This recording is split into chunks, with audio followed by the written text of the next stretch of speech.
Sud Radio, le grand matin week-end. L'info Éco Plus, Didier Testo. L'info Éco Plus avec vous, Didier Testo. Vous êtes fondateur de la Bourse et la Vie TV. Bonjour. Bonjour Jules.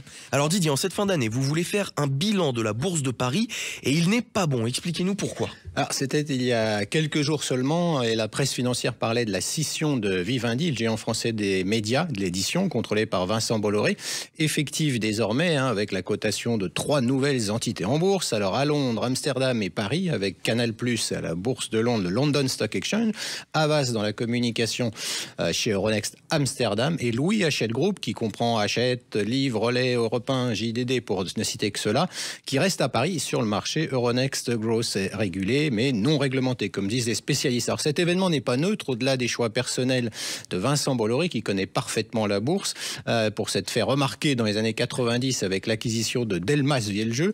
Même si les groupes de la galaxie Vivendi garderont leurs sièges sociaux en France, ce choix démontre qu'en 2024, la Bourse de Paris n'est plus attirante pour les entreprises françaises, ce qui est grave, car le financement des entreprises par la bourse est une option à prendre en compte. Si on se réfère à ce qui se passe aux États-Unis ou en Chine, qui dit bourse dit investisseurs, valorisation des entreprises pour développer leurs projets. Personne en France, je veux dire au niveau des politiques français, quelle que soit leur couleur, ne s'est interrogé sur la perte d'intérêt de la Bourse de Paris auprès des dirigeants d'entreprise. Cela dure depuis plusieurs années. Une des explications réside sans doute dans le fait que lorsque les candidats présentent leur patrimoine personnel, vous apercevez que très souvent, ils ont des actifs peut-être immobiliers, mais très peu, voire aucun, ont des actions cotées à la Bourse de Paris. La Bourse n'est donc pas dans leur ADN. Mais alors Didier, en quoi cette désaffection est-elle impactante sur l'économie française? Alors, avec l'absence de fonds de pension français, notre bourse est déjà moins bien valorisée que Wall Street, par exemple. Et ce débat toujours saignant en France sur ce sujet, voire un sujet tabou, celui des fonds de pension, eh bien, n'est pas sans conséquence, car cela conduit des fonds de pension, pas français cette fois, mais américains notamment, à détenir nos grandes entreprises, notamment du côté du CAC 40, avec des participations très importantes. Nos débats ou l'absence de débat sur une stratégie en la matière, sur la faiblesse de la Bourse de Paris qui en résulte, nous font perdre des centres de décision en France, y compris pour la R&D, la recherche et développement.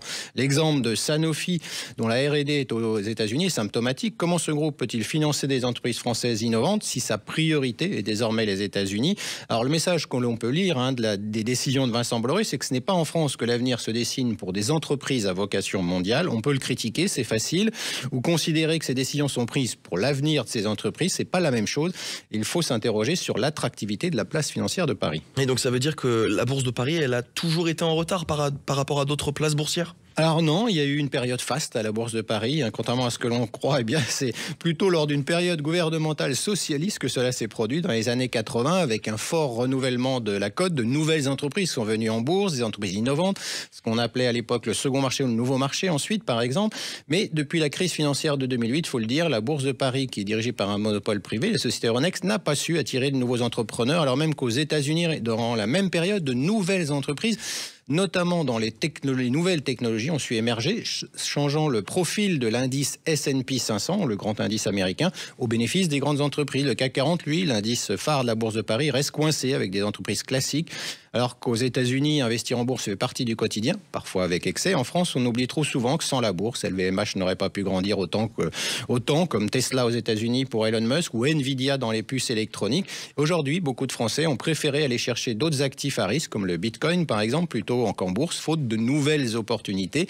Nos entreprises, les PME ou les ETI, ont pourtant besoin d'investissements des Français. Donc ça veut dire qu'on arrive à un moment où il faut faire évoluer les choses dans ce domaine. Déjà, est-ce que c'est possible et comment est-ce qu'on le fait? Alors comme toujours, il faut une vraie volonté. On ne peut pas tous les matins se plaindre de la désindustrialisation, des entreprises tricolores qui passent au pavillon étranger, sans mettre en place une stratégie visant à aider les entreprises qui grandissent chez nous.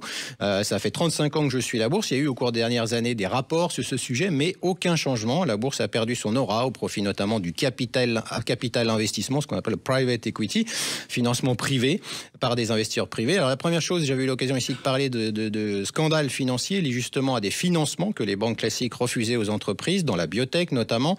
Les entreprises ne pouvant trouver que des financements qui ont mis à mal leurs entreprises ou ruiné les actionnaires. Pour certains d'entre eux, ils ont tout perdu. Alors nettoyer la Bourse de Paris de ces pratiques et pratiques financières basées dans des pays exotiques souvent, redonner confiance aux actionnaires individuels. Récemment, un dirigeant d'une medtech, les dispositifs médicaux, me disait qu'il fallait 17 ans en moyenne pour arriver à la rentabilité. Alors imaginez ce que cela veut dire pour accompagner ce type d'entreprise, mais si on ne le fait pas, si on ne trouve pas de nouvelles solutions, eh bien d'autres pays en profiteront. importeront. Plus tard, le résultat sera que nous devrons importer ces produits. Oui, mais le problème, c'est que la bourse est souvent présentée comme un outil de spéculation. Alors, il faut arrêter de ne voir la bourse que comme de la spéculation. C'est d'abord une prise de risque à prendre par des actionnaires qui osent faire ce pari avec leur argent.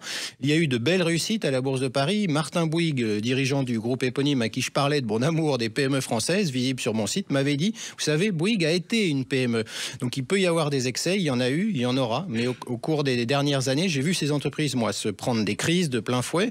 Tous les médias parlent souvent du CAC 40, où on trouve LVMH ou Airbus, mais pas souvent des PME et des ETI, avec une présence dans nos régions encore importante. Donc ce sont des entreprises déterminantes pour l'emploi. La bourse, c'est la vie de nos territoires, l'emploi de nos régions, des entrepreneurs qui partent à la conquête du monde avec leur trip, leur courage, leur volonté, et aidons-les dans une compétition internationale qui, elle, ne faiblit pas. Ben oui, forcément, il faut les aider un petit peu. Merci beaucoup Didier Testot, fondateur de la Bourse et la Vie TV. À très bientôt.